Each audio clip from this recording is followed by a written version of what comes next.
Bismillahirrahmanirrahim. Assalamualaikum warahmatullahi wabarakatuh.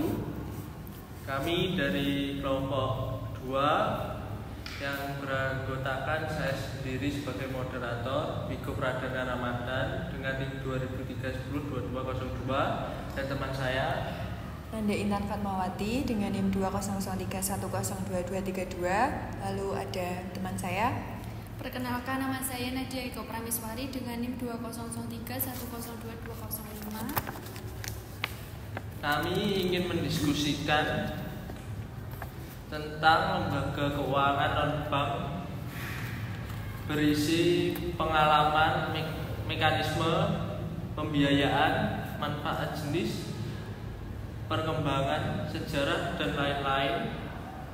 Kami memilih ajak piutang sebagai berikut. Saya di sini mau bertanya kepada Mbak Nanda, apa itu definisi ajak piutang, Mbak?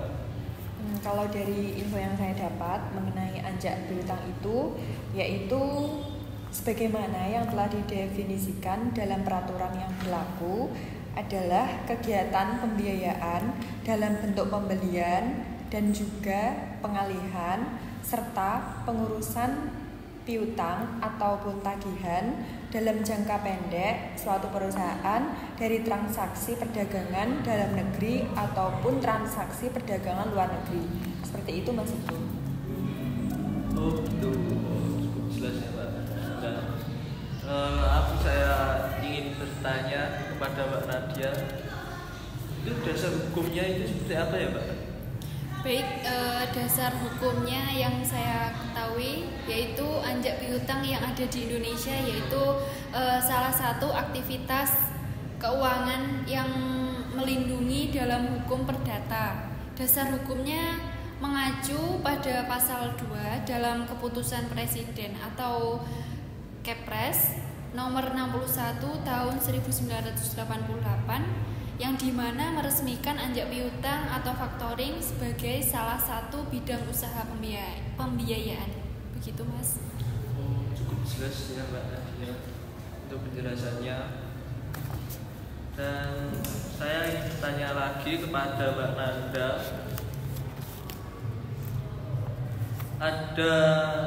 ada beberapa pihak yang terlibat secara langsung dalam pelaksanaan kegiatan ajak piutang ini, Pak. Ya, saya akan menjawab dari 3 pihak yang terlibat secara langsung dalam ajak piutang itu. Yang pertama ada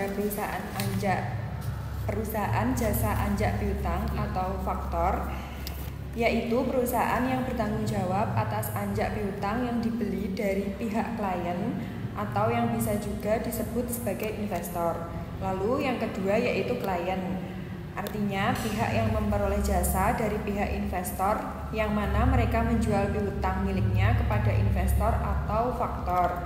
Dan yang ketiga ada pemilik piutang, yaitu pihak yang membeli produk, barang ataupun jasa secara kredit dari pihak klien.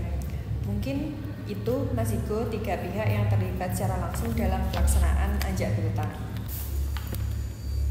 Tadi sudah dijelaskan sama Mbak Nanda, ada 3 pihak yang terlibat secara langsung.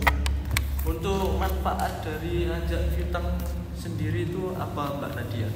Baik, saya akan menjelaskan manfaatnya dari ajak piutang itu sendiri.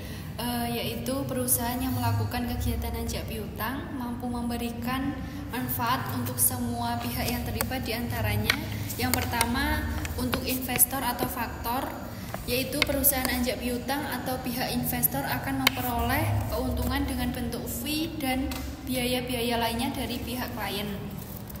Yang kedua untuk klien, yaitu klien yang mendapatkan manfaat berupa pembiayaan memperlancar arus kas perusahaan, dapat meningkatkan penjualan dan mempermudah dalam penagihan utang atau mengalihkan tugas penagihan, lalu mempermudah dalam merencanakan, efisiensi kontrol piutang menjadi lebih baik, meningkatkan kualitas piutang dan memindahkan resiko di pihak faktor.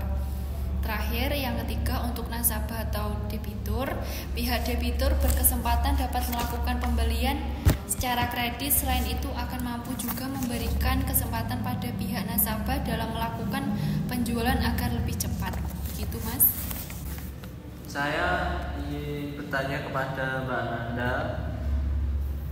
Tadi kan sudah dijelaskan sama Mbak Nadia dari manfaat anjak piutang itu tersendiri.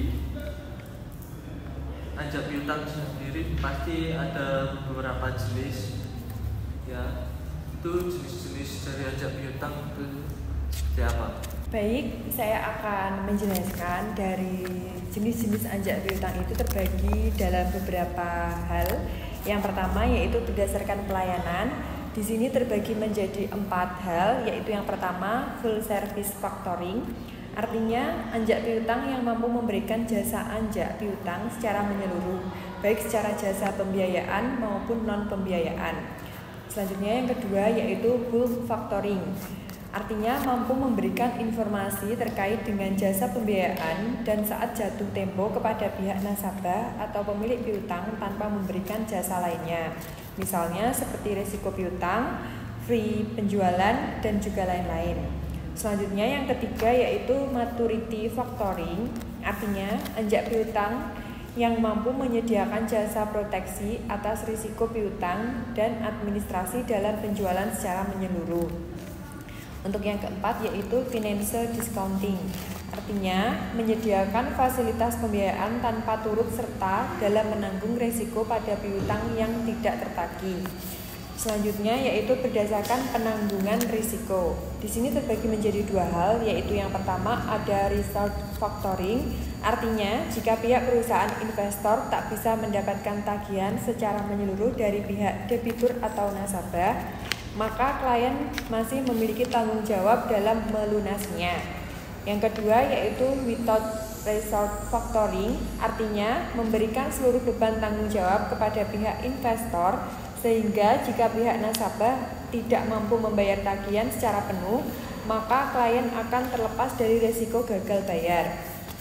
Selanjutnya, berdasarkan bentuk perjanjian. Di sini juga terbagi menjadi 2, yaitu yang pertama ada disclosed factoring. Artinya anjak piutang yang akan memberikan informasi pada nasabah bahwa tagihannya sudah berpindah ke pihak investor. Yang kedua yaitu undisclosed factoring.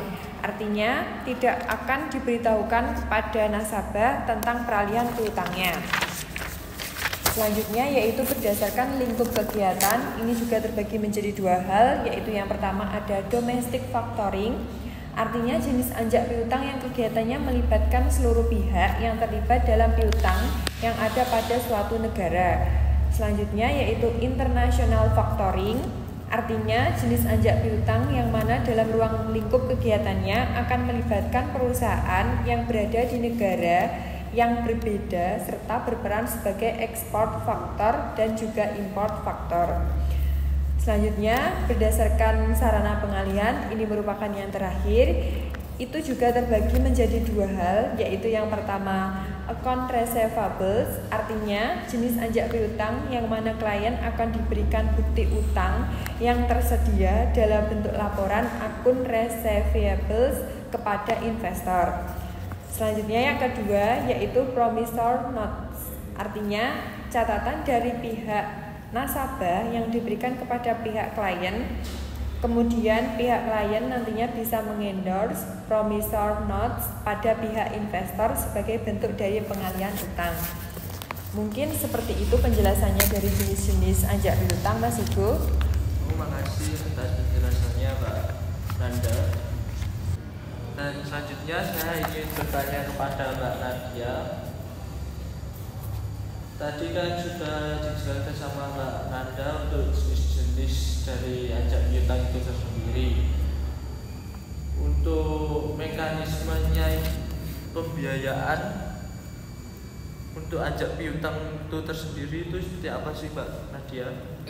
Baik, saya akan menjelaskan mekanisme pembiayaan anjak piutang itu sendiri.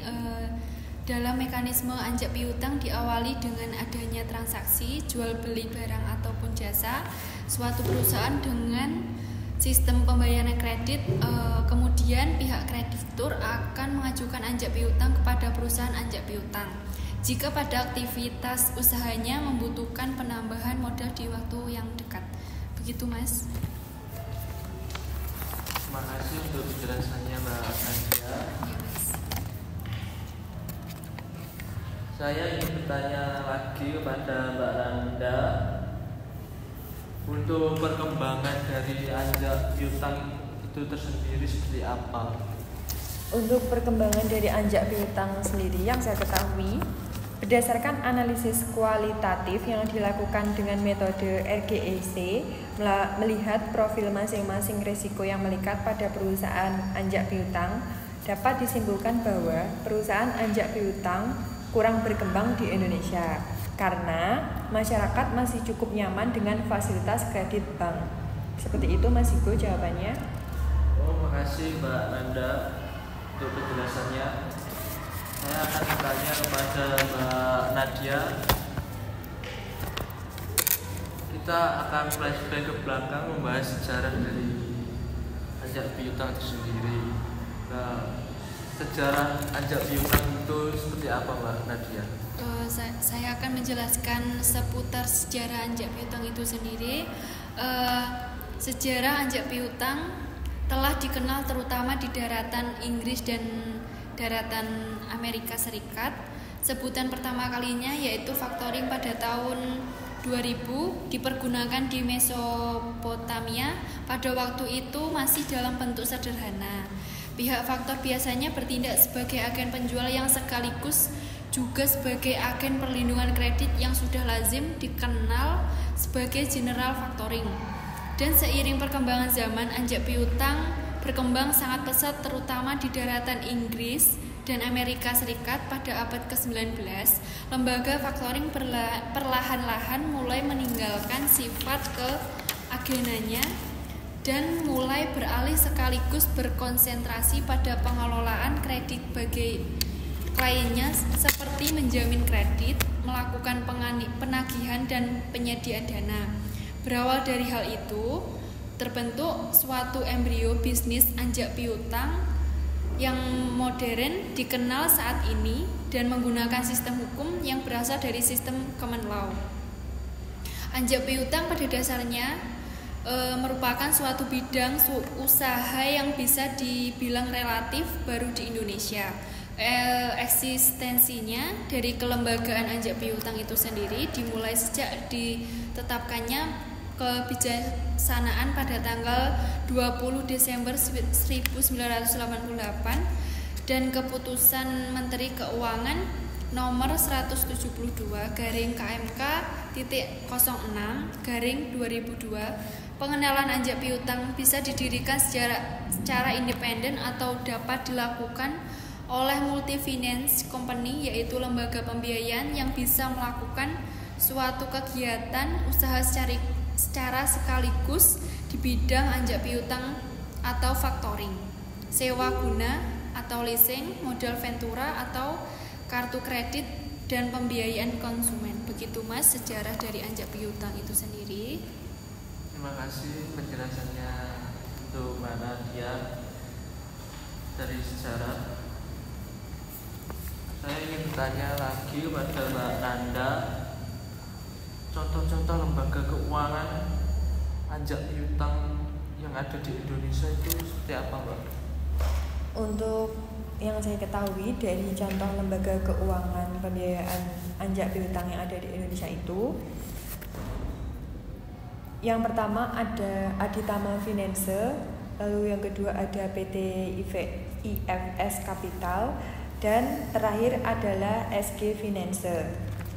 Dan untuk perusahaan penerbit kartu kreditnya yang termasuk ke dalam perusahaan penerbit kartu kredit tersebut, yang pertama ada Bank Mandiri, yang kedua ada Bank BCA atau CIM Niaga. Mungkin seperti itu Mas Igo contohnya yang saya ketahui. Terima kasih penjelasannya dari Mbak Nanda untuk contoh lembaga keuangannya. Saya kira itu di Indonesia itu masih sedikit, ternyata banyak sekali. Sudah banyak Mas Igo. Makanya saya itu kaget. Itu. Ya, terima kasih diskusi kita kali ini. Kurang lebihnya mohon maaf. Assalamualaikum warahmatullahi wabarakatuh.